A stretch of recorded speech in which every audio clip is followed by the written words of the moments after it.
Hello प्यारे भाइयों और बहनों, आपका मेहर टीचिंग में स्वागत है। मैं आपको आज राजस्थान रीट एग्ज़ाम के अकॉर्डिंग जो एनसीईआरटी बुक के जो लेसन चल रहे थे उसके अंदर कुछ इंपॉर्टेंट और स्मार्ट नोट्स थे, वो मैंने बनाए हैं। रीट के अंदर इसमें से सीटेट में तो नेक्स्ट में एग्जाम में क्वेश्चन आया था कि रुकैया बेगम ने जो स्कूल स्थापित किया था, प्रथम स्कूल महिलाओं के लिए किन्होंने स्थापित किया था? रुकैया शेखावत ने किया था। और एक बार ये भी आया था कि जो प्रथम महिला थी रेल चालक वो कौन थी और कहाँ की थी। 4-5 क्वेश्चन आए थे। तो कहाँ से आए थे? ये देखो, एनसीईआरटी कक्षा 7 औरतों की बदलती दुनिया। ये देखो, रूढ़ियों को तोड़ा लक्ष्मी लकारा। और झारखंड की गरीब आदिवासी महिला उत्तरी रेलवे की वो प्रथम महिला इंजन चालक थी, पूरा भारत की प्रथम महिला थी वो। दूसरा एक तो पॉइंट था, इंपॉर्टेंट पॉइंट थे, वही मैंने लिया है। अगर पीडीएफ पढ़नी हो तो पूरा पाठ पढ़ सकते हो आप।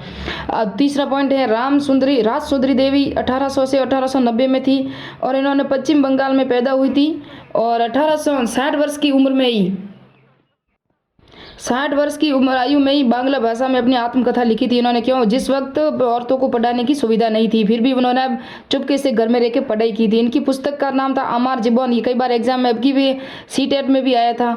किसी भारतीय द्वारा लिखित प्रथम आत्मकथा है ये, प्रथम आत्मकथा। बाद में उन्होंने चैतन्य भागवत को भी पढ़ा था।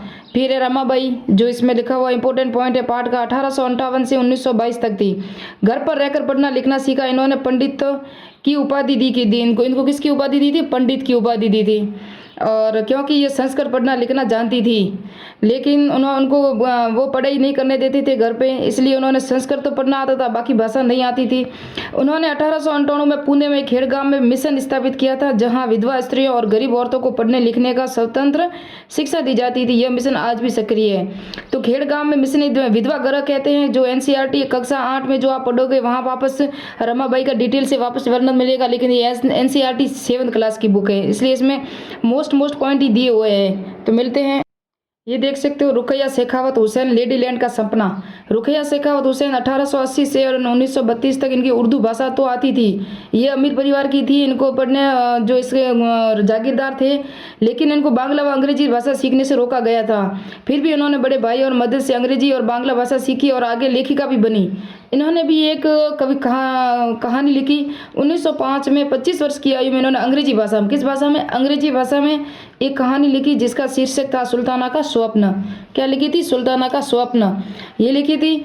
और सुल्ताना नामक स्त्री की कल्पना की थी इन्होंने। लेडी लैंड नामक एक जगह जानी जाती है लेडी लैंड एक जगह है जहां महिलाओं को पढ़ने लिखने की आज़ादी, आविष्कार करने की छूट थी। स्वप्न में हवाई जहाज, यानी कि वो एक सपना कल्पना की थी उन्होंने।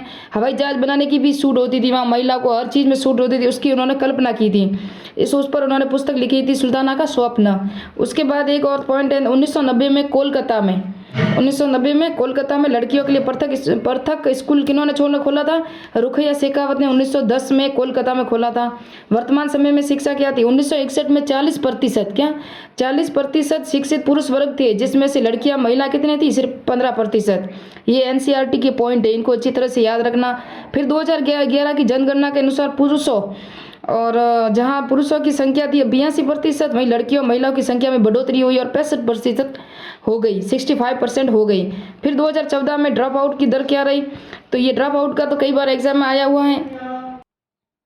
तो ये देख सकते हो 2014 की जो डिटेल दी हुई, इसमें प्राथमिक स्तर की 6.93%, उच्च इतने ड्रॉप आउट बच्चे थे प्राथमिक स्तर पे 2014-15 में, और उच्च माध्यमिक स्तर पे 808.59% ड्रॉप आउट, और माध्यमिक स्तर पर 24.68। ये सारणी एनसीईआरटी बुक में दी हुई है, आप डिटेल से देख सकते हो। फिर बेटी बचाओ बेटी पढ़ाओ अभियान कब चला? 2014 में।